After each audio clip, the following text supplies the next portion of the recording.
എല്ലാവർക്കും കേരള രക്ഷകനായ സാക്ഷാൽ ശബരിമല ശ്രീധർമ്മശാസ്താവിൻ്റെ അയ്യപ്പസ്വാമിയുടെ പേരിൽ സ്വാഗതം ചെയ്യും. ഭാരത സംസ്കാരം എന്ന് പറയുന്നത് അത് യുഗങ്ങളെയും സഹസ്രാബ്ദങ്ങളെയും ഒക്കെ അതിജീവിച്ച് മുമ്പോട്ട് ഒരുപാട് സഞ്ചരിച്ചു വന്നതാണ്. അത് അനാദികാലം മുതൽ സഞ്ചരിച്ച് നമ്മൾ ഇന്ന് ഈ സംസാരിച്ചു കൊണ്ടിരിക്കുന്ന 21-ാം നൂറ്റാണ്ടില് കലിയുഗത്തിന്റെ ഈ 2000 വർഷങ്ങളല്ലേ, കലിയുഗത്തിൻ്റെതല്ല, കലിയുഗം ഒരുപാട് പിന്നിട്ടു. ഈ ആധുനികമായ AD കലണ്ടർ തുടങ്ങി അത് 21-ാം നൂറ്റാണ്ട് നമ്മൾ എത്തി നിൽക്കുന്ന ഈ നിമിഷം വരെയും അത് സഞ്ചരിച്ച് എത്തുന്ന സമയത്ത് കാലാകാലങ്ങളിൽ അതൊരുപാട് ദുഷ്ടശക്തികളെ നേരിട്ടും ആ ദുഷ്ടശക്തികളോട് പോരാടിയും പൊരുതിയും കീഴടക്കിയും ഒക്കെ തന്നെയാണ് നമ്മൾ മുമ്പോട്ട് വന്നിട്ടുള്ളത്. നമ്മൾ ഹിരണ്യാക്ഷനെ നേരിട്ടു, ഹിരണ്യകശിപുവിനെ നേരിട്ടു, രാവണനെ നേരിട്ടു, കംസനെ നേരിട്ടു, ദുര്യോധനനെ നേരിട്ടു, അല്ലേ? അങ്ങനെ ഒരുപാട് ദുഷ്ടശക്തികളെ നേരിട്ട് തന്നെയാണ് മുമ്പോട്ട് വന്നിട്ടുള്ളത്. ഇന്ന് ഈ 21-ാം നൂറ്റാണ്ടിലെ പിണറായി വിജയനെയാണ് നേരിടേണ്ടി വരുന്നതെന്നുണ്ടെങ്കിൽ ആ പിണറായി വിജയനെ ഈ കാലേ തൂക്കി നിലത്തടിച്ച് തന്നെ നമ്മൾ മുമ്പോട്ട് പോകും എന്നുള്ള കാര്യത്തിനകത്ത് ആർക്കും ഒരു സംശയവും ഉണ്ടാകേണ്ടുന്ന കാര്യമില്ല. തൻ്റെ ഭക്തന്റെ വിശ്വാസം സംരക്ഷിക്കുവാൻ വേണ്ടിയിട്ട് തൂണ് പിളർന്നിട്ട് നരസിംഹമൂർത്തിയായിട്ട് ഇറങ്ങി വന്ന സാക്ഷാൽ നാരായണന്റെ പിൻതലമുറയാണ് നമ്മളെന്നുണ്ടെങ്കിൽ യഥാഹി ധർമ്മസ്യ ഗ്ലാനിർഭവതി ഭാരത അഭ്യുത്ഥാനമധർമ്മസ്യ തദാത്മാനം സൃജാമ്യഹം. എപ്പോഴൊക്കെ ധർമ്മത്തിന് ഒരു കുറവ് സംഭവിക്കുന്നുവോ അപ്പോഴൊക്കെയും ധർമ്മത്തിനെ പുനഃസ്ഥാപിക്കുവാൻ വേണ്ടിയിട്ട് ഞാൻ സ്വയം അവതരിച്ചു വരും എന്ന് പറഞ്ഞതുപോലെ ഈ 21-ാം നൂറ്റാണ്ടിൽ അധർമ്മം കൊടുമ്പിരി കൊണ്ടാൽ, ധർമ്മത്തിന് എന്തെങ്കിലും ചുതി സംഭവിച്ചാൽ ആ ധർമ്മത്തിനെ പുനഃസ്ഥാപനം ചെയ്യുവാൻ വേണ്ടിയിട്ട് 100 വർഷങ്ങൾക്ക് മുമ്പ് ഡോക്ടർ ഹെഡ്ഗേവർ എന്ന് പറയുന്ന മനുഷ്യൻ ഒരു സംഘടനയ്ക്ക് അവതാര പിറവി പോലൊരു രൂപം കൊടുത്തിട്ടുണ്ട്. ആ സംഘടനയ്ക്ക് ഒരു രാഷ്ട്രീയ മുഖമുണ്ട്. ആ രാഷ്ട്രീയ മുഖം എന്ന് പറയുന്നത് ഭാരതീയ ജനതാ പാർട്ടിയാണ്. ഹിരണ്യകശിപുവും രാവണനും ഒക്കെ എങ്ങനെ ഈ നാട്ടിൽ നിന്ന് ഇല്ലാണ്ടായോ അതുപോലെ ഏത് പിണറായി വിജയനും ഞങ്ങളുടെ നേരെ വെല്ലുവിളിച്ചുകൊണ്ട് വന്നു കഴിഞ്ഞാൽ ഈ ഭൂമി മലയാളത്തിൽ നിന്ന് തന്നെ ആ ആശയങ്ങളെ അപ്രസക്തമാക്കി കളയുവാൻ വേണ്ടിയിട്ടുള്ള കരുത്തും ആർജവുമുള്ള പ്രസ്ഥാനം ഇന്നിവിടെ ഉണ്ട്. ഈ ശബരിമല വിഷയത്തില് സത്യവാങ്മൂലം ദേവസ്വം ബോർഡ് തിരുത്തി കൊടുക്കും എന്നൊക്കെ പറഞ്ഞുകൊണ്ട് കഴിഞ്ഞ ആഴ്ച ഒരു വാർത്ത വരികയുണ്ടായി. ഇന്ന് ഇങ്ങോട്ട് വരുന്ന വഴിക്ക് MV ഗോവിന്ദൻ പറയുന്നുണ്ട്, ഞങ്ങളുടെ നിലപാടിൽ മാറ്റമൊന്നുമില്ല, CPM-ന്റെ നിലപാടിൽ മാറ്റമൊന്നുമില്ല, CPM പഴയ നിലപാടിൽ തന്നെയാണ് ഞങ്ങൾ നിൽക്കുന്നത്, ഞങ്ങൾ കൂടി ആലോചിക്കും, പോളിറ്റ് ബ്യൂറോ കൂടും, അല്ലേ, പിന്നെന്താ സെൻട്രൽ കമ്മിറ്റി കൂടും, AKG സെന്ററിനകത്ത് ഞങ്ങൾ ഇരുന്ന് കട്ടൻ ചായ പരിപ്പോടെയൊക്കെ തിന്നിട്ട് ശബരിമലയിൽ എന്ത് നിലപാടെടുക്കണമെന്ന് ഞങ്ങൾ ആലോചിക്കും, എന്നിട്ട് സുപ്രീം കോടതിയിൽ പോകും. കഴിഞ്ഞ ആഴ്ച ചാനലുകാർ എന്നോട് ചോദിച്ചു, CPM-ന്റെ നിലപാടിനെ കുറിച്ച് നിങ്ങൾക്ക് എന്താണ് അഭിപ്രായം? ഞാൻ പറഞ്ഞു എനിക്ക് പ്രത്യേകിച്ച് അഭിപ്രായമൊന്നുമില്ല. അപ്പൊ എന്നോട് ചോദിച്ചു അതെന്താ അഭിപ്രായം ഇല്ല എന്ന് പറയുന്നത്? അങ്ങനെ പറയാൻ പറ്റുമോ? കാരണം CPM ഒരു നിലപാടെടുത്തു കഴിഞ്ഞാൽ ആ നിലപാടിന് വളരെ പ്രസക്തിയില്ലേ സുപ്രീം കോടതിയിൽ? ഞാൻ പറഞ്ഞ CPM എന്ത് നിലപാടെടുത്താലും ശബരിമലയിൽ എന്താ പ്രശ്നം? CPM-ന്റെ നിലപാടിന് എന്താ ഈ നാട്ടിൽ പ്രസക്തിയിരിക്കുന്നത്? CPM എന്ത് നിലപാടും എടുക്കട്ടെ, കേരളത്തിലെ ഹിന്ദുക്കൾക്ക് ഒരു നിലപാടുണ്ട്. എന്താണ്? കേരളത്തിലെ ഹിന്ദുക്കൾക്ക് ഒരു നിലപാടുണ്ട്. നിങ്ങളുടെ നിലപാടൊന്നും ഇവിടെ വിഷയമല്ല. നിങ്ങൾ സുപ്രീം കോടതി പോവുകയോ സത്യവാങ്മൂലം നിങ്ങൾക്ക് തോന്നിയതുപോലെ കൊടുക്കുകയോ വീണ്ടും ബിന്ദു അമ്മണിയെ കയറ്റൂ എന്ന് പറയാം. നിങ്ങൾ എന്തോ നിലപാടെടുക്കുന്നത്? ഞങ്ങൾക്കൊരു നിലപാടുണ്ട്. ഞങ്ങളുടെ നിലപാട് അവിടെ നടക്കൂ. ഇനി ഏത് കോടതി പോയി നിങ്ങൾ എന്ത് വിധി വാങ്ങിച്ചുകൊണ്ട് വന്നിരുന്നാലും ശരി തന്നെയാണ്. കേരളത്തിലെ ഹിന്ദു സമൂഹത്തിനൊരു നിലപാടുണ്ട്.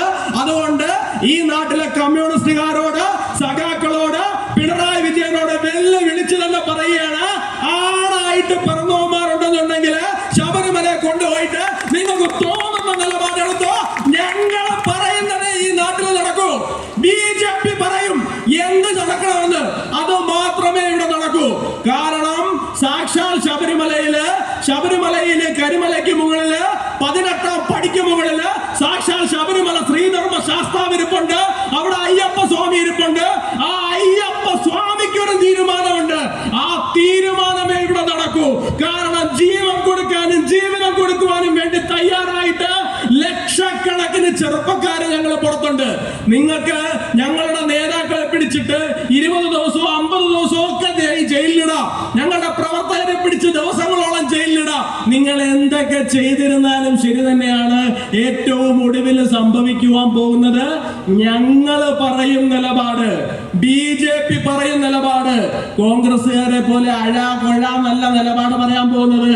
പൗഡർ കുട്ടപ്പന്മാര് ഏതെങ്കിലും സ്റ്റുഡിയോയ്ക്ക് അകത്ത് കയറിയിരുന്ന് പൗഡറും ഇട്ടുകൊണ്ട് ഞങ്ങളും ഇതിനൊപ്പം ആണ് കേട്ടോ എന്ന് പറയുന്ന പോലത്തെ നിലപാടൊന്നും അല്ല. നിങ്ങള് കണ്ട മനീതി സംഘങ്ങളെ ഉൾപ്പെടെയുള്ള സംഘങ്ങളെ എഴുന്നള്ളിച്ചുകൊണ്ട് അങ്ങോട്ടേക്ക് വന്നു കഴിഞ്ഞാല് വരുന്നതിന്റെ 10 ഇരട്ടി സ്പീഡിൽ തിരിച്ചു ഓടുക എന്നുള്ളതിനപ്പുറത്തേക്ക് യാതൊന്നും തന്നെ ഈ നാട്ടിൽ നടക്കാൻ പോകുന്നില്ല. ഞങ്ങൾ ഇവിടെ കൂടിയിരിക്കുന്ന വിശ്വാസ സംരക്ഷണ സംഗമം നിങ്ങൾ കരുതുന്നത് എന്താണ്?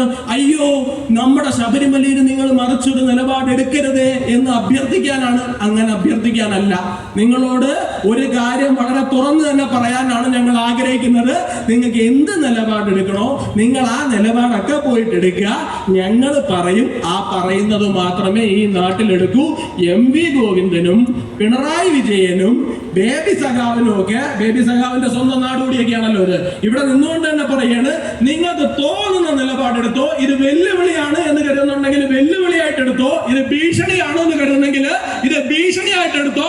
ഞങ്ങൾ പറയും ശബരിമലയിൽ എന്താണ് നിലപാടെന്ന്. ഞങ്ങൾക്ക് MLA ഇല്ല, ഞങ്ങൾക്ക് നിങ്ങളുടെ ഭരണത്തിലൊന്നും പങ്കാളിത്തം ഇല്ല. പക്ഷേ കേരളത്തിലെ ഭാരതീയ ജനതാ പാർട്ടി പറയുകയാണ് ഞങ്ങൾ പറയുന്നത് മാത്രമേ അവിടെ നടക്കൂ.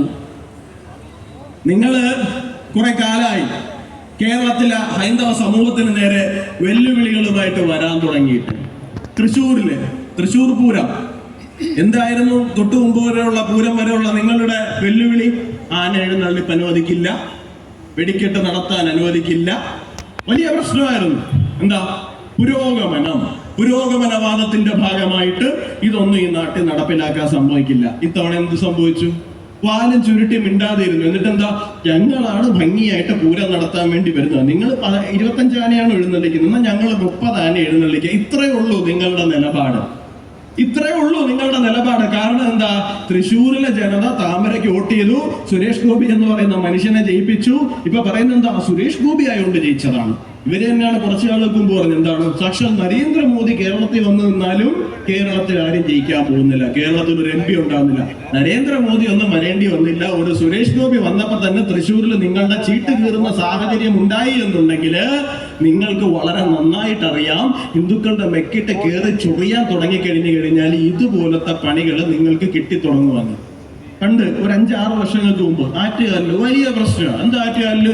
അയ്യോ റോഡ് കയ്യേറി പൊങ്കാലയിടുന്നു, ഞങ്ങൾക്ക് വഴി നടക്കാൻ പറ്റുന്നില്ല, ഞങ്ങളുടെ സഞ്ചാര സ്വാതന്ത്ര്യം തടയുന്നു. ഇത്തവണ എന്താ പറയുന്നത്? ഞങ്ങളാണ് കൂടുതൽ നന്നായിട്ട് പൊങ്കാല നടത്തുന്ന ആൾക്കാർ. ഇപ്പൊ പറയുന്ന ഞങ്ങളാണ് കൂടുതൽ നന്നായിട്ട് പൊങ്കാല നടത്തുന്ന ആൾക്കാർ എന്നുള്ളതാണ്. ഒരു രാഷ്ട്രീയ പാർട്ടിയെ സംബന്ധിച്ചിടത്തോളം, പ്രത്യേകിച്ചും കമ്മ്യൂണിസ്റ്റ് പാർട്ടി എന്നൊക്കെ പറയുന്ന പോലത്തെ ചില പ്രസ്ഥാനങ്ങളെ സംബന്ധിച്ചിടത്തോളം എടുക്കുന്ന നിലപാടുകളിൽ വ്യക്തത ഉണ്ടാകണം, ദൃഢത ഉണ്ടാകണം. സ്വന്തം ആശയത്തോട് ഓട്ടെ, ജനങ്ങളോട് നിങ്ങൾക്ക് പ്രത്യേകിച്ച് കമ്മിറ്റ്മെന്റ് ഇല്ല, അല്ലാന്നുണ്ടെങ്കിൽ അവരോട് നിങ്ങൾ പറയുന്ന കാര്യങ്ങളിൽ കൂറ് പുലർത്താൻ സാധിക്കുന്നില്ല, ഞങ്ങൾക്ക് മനസ്സിലാകും. പക്ഷേ സ്വന്തം നിലപാടുകളിൽ അവനവനോടെങ്കിലും നിങ്ങൾക്ക് എന്തെങ്കിലും ഒരു ആത്മാർത്ഥത പുലർത്താൻ വേണ്ടിയിട്ട് സാധിക്കണ്ടേ?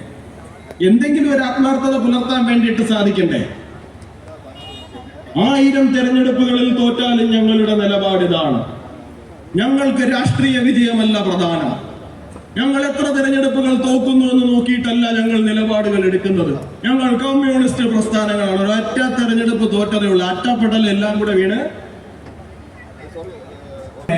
നിലപാടുമില്ല, നിലപാട് കിടന്നിടത്ത് നിലപാടിന്റെ കൂടെയും ഇല്ല എന്ന് പറയുന്ന സ്ഥിതി. അയ്യപ്പ സ്വാമിയെ കെട്ടിക്കാൻ നടന്നൊരു മനുഷ്യനുണ്ടായിരുന്നു, M സ്വരാജ് എന്നാണ് അദ്ദേഹത്തിന്റെ പേര്.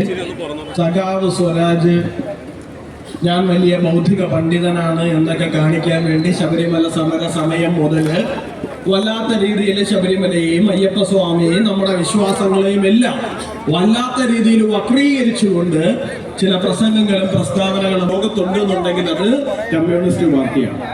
ഇന്ന് ഒരൊറ്റ നിരീശ്വരവാദി പോലും സ്വന്തം പാളയത്തിലില്ല എന്ന് എനിക്ക് 100% ഉറപ്പുള്ള ഒരു പ്രസ്ഥാനം ഉണ്ടെന്നുണ്ടെങ്കിൽ അത് കമ്മ്യൂണിസ്റ്റ് പാർട്ടിയാണ്. അത് മറ്റൊന്നും കൊണ്ടല്ല, അന്നത്തെ പാർട്ടി സെക്രട്ടറി ആയിരുന്ന സാക്ഷാൽ കോടിയേരി ബാലകൃഷ്ണന്റെ മകൻ തന്നെ കെട്ടി ശബരിമലയ്ക്ക് പോയിട്ട് അയ്യപ്പ മാപ്പാക്കണേ എന്നും പറഞ്ഞിട്ട് അവിടെ പോയി കമന്ന് കിടക്കുന്നത് നമ്മൾ കണ്ടതാണ്. നമ്മുടെ അമൃതാനന്ദയി അമ്മയുടെ ജന്മവാർഷികത്തിൽ നിന്ന് ഞാൻ നോക്കിയപ്പോൾ സാധാരണ ഇതിൽ നമ്മളൊക്കെ കയറി അമ്മയുടെ അനുഗ്രഹം മേടിക്കുകയൊക്കെ ചെയ്യുന്നതാണ്. പക്ഷേ ഇത്തവണ എന്താ സഖാക്കന്മാരെ തട്ടിയിട്ട് അങ്ങോട്ട് കയറാൻ പറ്റാത്ത അവസ്ഥ. എന്താ അമ്മയെ മഹാമായെ ഞങ്ങളെ കാത്തോളണേ എന്ന് പറഞ്ഞിട്ട് അവിടെയും ചെന്ന് പാണ്ട് കിടപ്പാണ്. അപ്പോ ഈ അയ്യപ്പനോട് എന്ന് കളിക്കാൻ വേണ്ടിയിട്ട് തുടങ്ങിയോ അന്ന് മുതൽ തുടങ്ങിയതാണ് സഖാക്കളുടെ കഷ്ടപ്പാടും ദുരിതവും എന്ന് പറയുന്നത്. ഇപ്പോ കുറച്ച് ദിവസം ഞാൻ സംശയം ഉണ്ടെങ്കിൽ നിങ്ങൾ നോക്കണം, ഈ കണ്ണൂരിലെ പാർട്ടിയുടെ ഏതാണ്ട് അതേ സ്വഭാവം വരുന്ന ഒരു പാർട്ടിയാണ് ഈ കൊല്ലം ജില്ലയിലെ കടക്കലിലെ CPM എന്ന് പറയുന്നത്. ഇപ്പൊ കടക്കലിലെ CPMകാരോട് നിങ്ങൾ ചെന്ന് ചോദിച്ചോണ്ടല്ലോ, നമ്മളെക്കാളും വലിയ വിശ്വാസികൾ എന്താണെന്നറിയോ? കാലാകാലങ്ങളായിട്ട് കാത്തുവെച്ച കോട്ടയായിരുന്നു കടക്കൽ എന്ന് പറയുന്നത്. കടക്കല് കുമ്മിൾ പഞ്ചായത്ത് എന്ന് പറയുന്നത്. കഴിഞ്ഞ തവണ കടക്കൽ തമ്പുരാട്ടിയുടെ അവിടെ ഉത്സവം നടത്താൻ പോയിട്ട് അവിടെ ചെന്ന് പുഷ്പനെ അറിയാമോ, ഞങ്ങളുടെ പുഷ്പനെ അറിയാമോ എന്നൊക്കെ പറഞ്ഞ് പാട്ട് വിട്ട് കോപ്രായം കാണിച്ചു കൈ ഇരുന്ന പഞ്ചായത്ത് പോയി. ഇപ്പൊ സഖാക്കൾ പറയുന്നത് എന്താണെന്നറിയാമോ? തമ്പുരാട്ടിക്ക് പണ്ട് ഞങ്ങളുടെ കൂടെ ആയിരുന്നു, ഇപ്പൊ തമ്പുരാട്ടിക്ക് ഞങ്ങളുടെ എന്തോ വിഷമമുണ്ട്, അത് കാരണം ഞങ്ങളുടെ പഞ്ചായത്തിന്റെ ഭരണവും പോയിന്ന്. ഇതാണ് അവസ്ഥ. അപ്പോ ഇപ്പൊ വിശ്വാസ സംരക്ഷണം നമ്മൾ നടത്തുന്നത് ശരി തന്നെയാണ്. നമ്മുടെ പ്രിയങ്കരനായ കേന്ദ്രമന്ത്രി സുരേഷ് ഗോപി ഇവിടെ എത്തിയിരിക്കുകയാണ്. നമ്മുടെ പ്രിയങ്കരനായ സുരേഷ് ഗോപി ഇവിടെ നമ്മുടെ ഈ വേദിയിലേക്ക് എത്തിക്കൊണ്ടിരിക്കുകയാണ്.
പാട്ട് കേട്ടപ്പോഴാണ് കുറച്ച് നാൾ മുമ്പ് നടന്നൊരു സംഭവം ഓർമ്മ വന്നത്. നമ്മുടെ ഗുരുവായൂരപ്പൻ്റെ അടുത്ത് നിന്നിട്ട് ഒരാള് വലിയൊരു അഹങ്കാരം കാണിച്ചായിരുന്നു കുറച്ച് നാളുകൾക്ക് മുമ്പ്. ആ വിളക്കിൻ്റെ അവിടെയൊക്കെ ചെന്ന് നിന്നിട്ട് ആ വെളിച്ചം കാണുന്നിടത്താണോ ഗുരുവായൂരപ്പൻ ഇരിക്കുന്നത് എന്നൊക്കെ പറഞ്ഞ് ചോദിച്ചിട്ട് വന്നു. ഇപ്പൊ ഇരിക്കാനും നിൽക്കാനും കിടക്കാനും ഒന്നും വയ്യാത്ത അവസ്ഥയിലായിട്ടുണ്ട് പാവത്തിന്. എന്തായാലും അതൊരു വഴിക്ക് പോട്ടെ. അപ്പോ ഞാൻ വളരെ പെട്ടെന്ന് അവസാനിപ്പിക്കുകയാണ്. ഈ ശ്രീരാമൻ അവതാരം എടുക്കുന്നതിന് രാവണനെ നിഗ്രഹിക്കുക എന്ന് പറയുന്ന ഒരു ഉദ്ദേശം മാത്രമല്ല ഉണ്ടായിരുന്നത്. ആ ത്രേതായുഗത്തിന്റെ അന്ത്യത്തോടടുക്കുന്ന കാലഘട്ടത്തില് ഭൂമിദേവിക്ക് ഭാരം സഹിക്കാൻ വയ്യാത്ത സാഹചര്യമാണ്. ഭൂമിദേവിക്ക് ഭാരം സഹിക്കാൻ വയ്യ എന്ന് പറഞ്ഞു കഴിഞ്ഞാല് പാപത്തിന്റെ ഭാരമാണ്. പാപത്തിന്റെ ഭാരം എന്ന് പറയുമ്പോ അസുരന്മാരുടെ വിളയാട്ടം. അസുരന്മാരുടെ വിളയാട്ടം എന്ന് പറഞ്ഞു കഴിഞ്ഞാൽ രാക്ഷസന്മാരെയും രാക്ഷസികളെയും കൊണ്ട് ഭൂമി അവരുടെ അഴിഞ്ഞാട്ടം കാരണം സഹിക്കാൻ കഴിയില്ല എന്ന് പറയുന്ന ഒരു സാഹചര്യത്തിലേക്ക് എത്തിയതാണ്. അപ്പോ ഇതിനെ എല്ലാത്തിനെയും കൂടി കൂട്ടത്തോടു കൂടി നിഗ്രഹിക്കണം. ഇതിനെ എല്ലാത്തിനെയും കൂടി കൂട്ടത്തോടു കൂടി നിഗ്രഹിക്കണമെങ്കിൽ എന്ത് സംഭവിക്കണം? എന്തെങ്കിലും ഒരു മഹാസംഭവം ഉണ്ടാകണം. ആ മഹാസംഭവം ഒരു മഹാദുരന്തവുമായിരിക്കണം. അപ്പോ ആ പറഞ്ഞതുപോലെയാണ് നമ്മുടെ കേരളത്തിന്റെ അവസ്ഥ. കേരളത്തിലും ഈ പറയുന്ന ദുഷ്ടന്മാരുടെ വിളയാട്ടം കാരണം ആൾക്കാർക്ക് ഇറങ്ങി നടക്കാൻ വയ്യാത്തൊരു സാഹചര്യം. മര്യാദയ്ക്ക് ഒരു കച്ചവടം തുടങ്ങാൻ വയ്യ. ഞാൻ പണ്ടൊരു ചർച്ചയിൽ പറഞ്ഞതുപോലെ തന്നെ ഒരു ബേക്കറി തുടങ്ങിയ അതിന്റെ മുമ്പിൽ വരെ കൊടിയും കൊണ്ട് കൂട്ടി സമരം. നാട്ടുകാർക്ക് ഒരു തരത്തിലും ജീവിക്കാൻ വയ്യാത്ത സാഹചര്യം.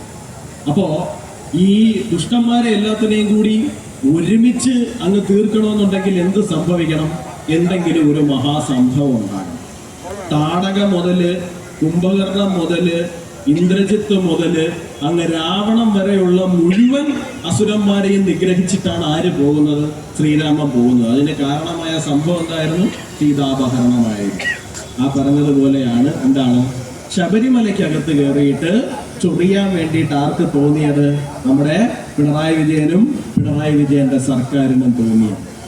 നേരെ ശബരിമലയ്ക്കകത്ത് പോയി അവിടെ ചെന്ന് വിപ്ലവം നടത്താൻ നോക്കി. അവിടെ കയറി പുരോഗമനം വലത്താൻ നോക്കി.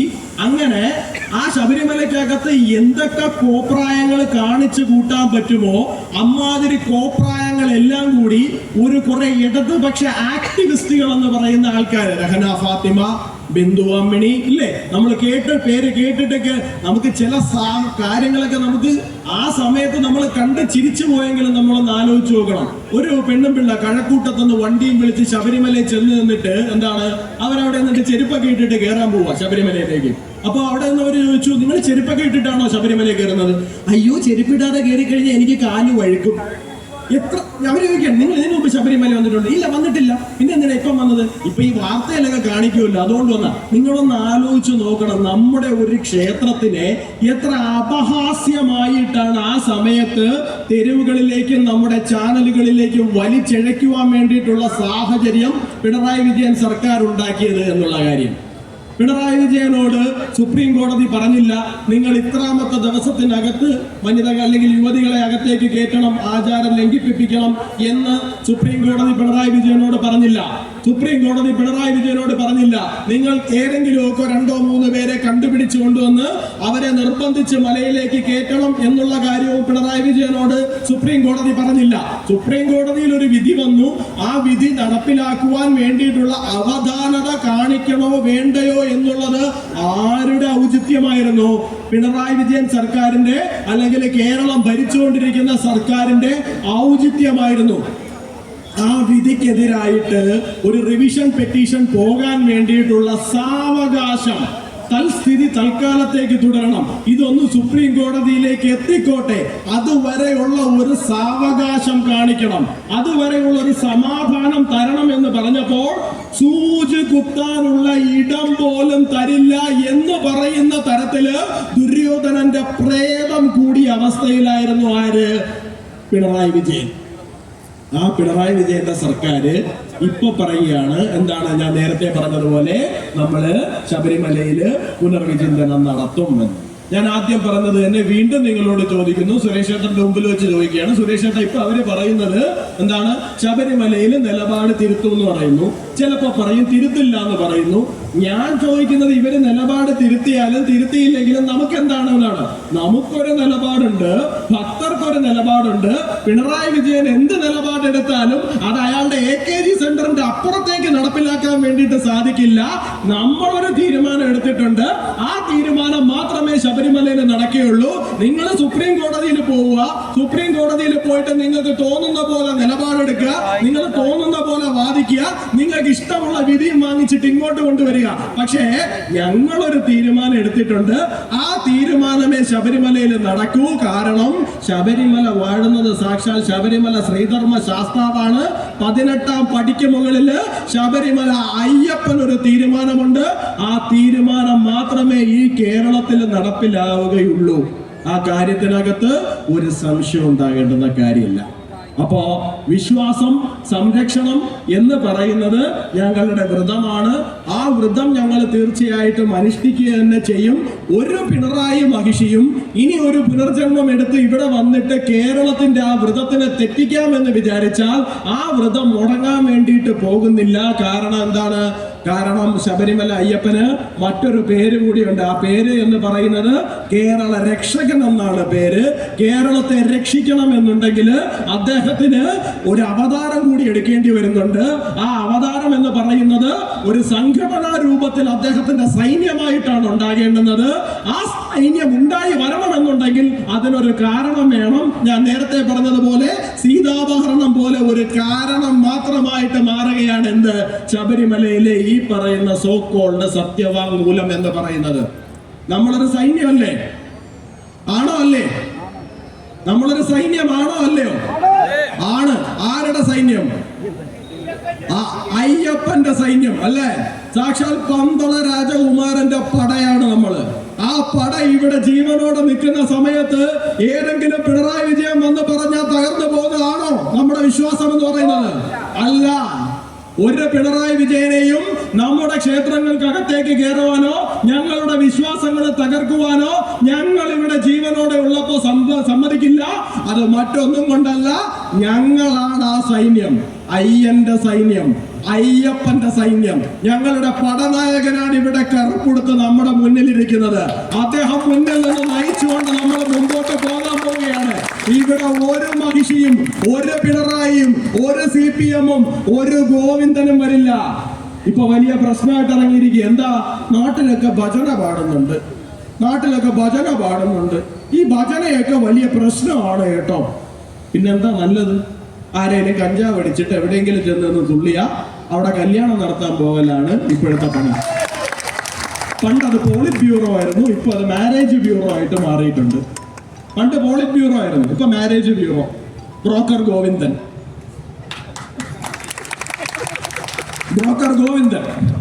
AKG ഭവനായിരുന്നു. നമുക്കറിയാവുന്നിടത്തോളം ആയില്യത്ത് കുറ്റിയേര് ഗോപാലൻ എന്നായിരുന്നു അദ്ദേഹത്തിന്റെ പേര്. ഇപ്പൊ AKG ഭവന്റെ പേര് മാറ്റി അഖില കല്യാണ ഗോപാല ഭവനം ആക്കി മാറ്റി. ഒരു പാർട്ടി ഇങ്ങനെയൊക്കെ തരം താഴാണ് എനിക്ക് മനസ്സിലാകുന്നു. ഒരു പാർട്ടി ഇങ്ങനെയൊക്കെ തരം താഴാണ്. ഇതിനേക്കാളും തരം താഴ്ന്നു കഴിഞ്ഞാല് ഇനി നിങ്ങൾ പോയി കഴിഞ്ഞാൽ മഹാബലിയായിട്ട് ചർച്ച നടത്താൻ കേട്ടോ. അദ്ദേഹം പാതാളത്തിൽ ഇരിപ്പുണ്ട് എന്നാണ് പറയുന്നത്. പാതാളത്തിലേക്ക് ഇറങ്ങിപ്പോകും. പിന്നെ കുറച്ച് കഴിഞ്ഞ് മുകളിലോട്ട് നോക്കണം മഹാബലിയെ കാണാൻ വേണ്ടിയിട്ട്. മഹാബലി വർഷത്തിൽ ഒരിക്കലെങ്കിലും ഇങ്ങോട്ടേക്ക് വരും. CPM ഇങ്ങോട്ടേക്ക് പോയി കഴിഞ്ഞു കഴിഞ്ഞാൽ 100 വർഷത്തിലൊരിക്കൽ പോലും ഈ നാട്ടിലേക്ക് തിരിച്ചു വരാൻ പറ്റാത്ത സാഹചര്യത്തിലേക്ക് നിങ്ങളുടെ പ്രസ്ഥാനം പോകും. അല്ലെങ്കിൽ ആ പ്രസ്ഥാനത്തിനെ ആ തലത്തിലേക്ക് ഇവിടുത്തെ വിശ്വാസി സമൂഹം ചവിട്ടിത്താഴ്ത്തും. നിങ്ങൾക്ക് രാഷ്ട്രീയം കളിക്കണമെങ്കിൽ കളിച്ചോ, ഒരു പ്രശ്നവുമില്ല. നിങ്ങൾക്ക് രാഷ്ട്രീയം കളിക്കണമെങ്കിൽ നിങ്ങൾ എത്ര വേണമെങ്കിലും കളിച്ചോ. പക്ഷേ അത് അയ്യപ്പന്റെ പേര് കൊണ്ടുവന്ന് കളിക്കരുത്. അയ്യപ്പ സംഗമം നടത്തണം. എന്തിനാ? പാർലമെന്റ് തെരഞ്ഞെടുപ്പ് കഴിഞ്ഞപ്പോ ഹിന്ദു വോട്ട് മൊത്തം ഒലിച്ചുപോയി. അപ്പൊ ഹിന്ദു വോട്ട് മൊത്തം തിരിച്ചു പിടിക്കണമെങ്കിൽ എന്ത് വേണം? അയ്യപ്പന്റെ പേരും പറഞ്ഞാൽ നാണം വേണ്ടേ ഉമ്മാർക്ക്? എനിക്ക് മനസ്സിലാകുന്നില്ല. ഒരു പാർട്ടിക്ക് അവരുടെ ബൈലോയിൽ പറഞ്ഞിട്ടുണ്ടോ ഞങ്ങൾക്ക് നാണം വേണ്ട, കള്ളം പറയാം എന്ന് എഴുതി വെച്ചിട്ടുണ്ട്? എന്താ? നമ്മുടെ ഈ ബ്രിട്ടീഷ് രാജ്ഞിയുണ്ട്, കോഹിനൂർ രത്നത്തിനെ എടുത്ത് തലയിൽ വെച്ചുകൊണ്ട് കിടക്കും. അപ്പൊ ആൾക്കാർ പറയും ലോകത്ത് കളവ് മുതൽ, അത് ഇവിടുന്ന് അങ്ങോട്ട് മോഷ്ടിച്ചുകൊണ്ടിരുന്നതാണല്ലോ. ഈ മോഷണം മുതലെടുത്ത് തലയെ കൊണ്ട് കിടക്കുന്ന ചുമന്നുകൊണ്ട് കിടക്കുന്ന ഒരേ ഒരു വ്യക്തി അവരാണ് എന്ന് പറയും. അതിന് സമാനമാണ് ഇവരെന്താണ്, ഞങ്ങൾ കള്ളം പറയും എന്നുള്ളതിന് വേറെ പേര് കേട്ടിട്ടുണ്ട്. എന്താ? അടവ് നയം. എന്താ അടവ് നയം? അത് ഞങ്ങൾക്ക് ഇപ്പൊ ഇതാണ് അടവ്, നിങ്ങളെ പറ്റിക്കാനാണ്. കുറച്ച് കഴിയുമ്പോൾ ഞങ്ങൾ ഈ അടവ് മാറ്റി വേറൊരു അടവ് പറയും. ഇതാണ് അടവ് നയം. ഇതിനെ ആരെങ്കിലും ചോദ്യം ചെയ്തു കഴിഞ്ഞാൽ ആലപ്പുഴയിലെ ജി സുധാകരന്റെ അവസ്ഥ വരും. ഇതിനെ ആരെങ്കിലും ചോദ്യം ചെയ്താൽ ആലപ്പുഴയിലെ ജി സുധാകരന്റെ അവസ്ഥ വരും. കാരണം അവർക്ക് ഇപ്പൊ ആവശ്യം ആരെയാണ്? സഖാക്കളെയല്ല ആവശ്യം. അവർക്ക് ഇപ്പൊ ആവശ്യം ഒരു കൂട്ടം അടിമകളെ മാത്രമാണ്. ഒരു കൂട്ടം അടിമകൾ മാത്രം മതി. ആരും ചോദ്യം ചെയ്യാൻ പാടില്ല. ചോദ്യം ചെയ്യാനുള്ള ത്രാണിയോ ബുദ്ധിയോ വിവരമോ ഇല്ലാത്ത ഒരു കൂട്ടം അടിമകളെ സൃഷ്ടിച്ചെടുക്കുന്ന ഒരു കേന്ദ്രമായിട്ട് CPM-ന്റെ പാർട്ടി ഓഫീസുകൾ മാറിയിട്ടുണ്ട്.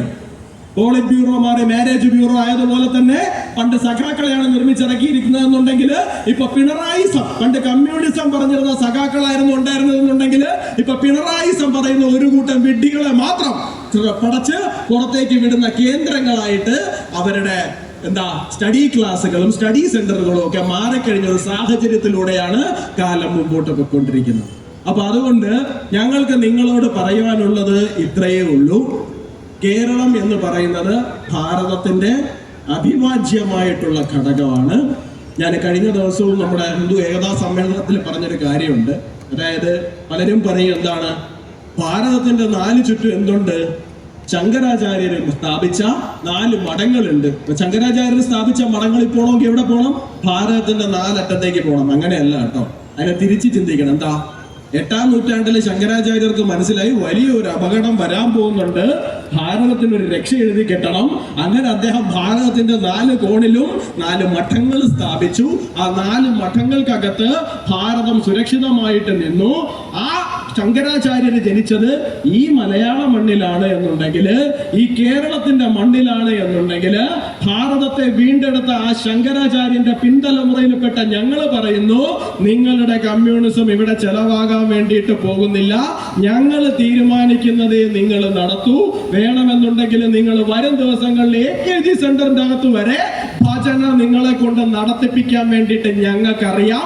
ആ തലത്തിലേക്ക് കേരളത്തിന്റെ രാഷ്ട്രീയ സാഹചര്യത്തെ ഞങ്ങൾ കൊണ്ടെത്തിക്കും എന്ന് ഉറപ്പ് പറഞ്ഞുകൊണ്ട് ഞാൻ എന്റെ സംസാരം നിർത്തുന്നു. എല്ലാവർക്കും നന്ദി, നമസ്കാരം, വന്ദേ മാതരം.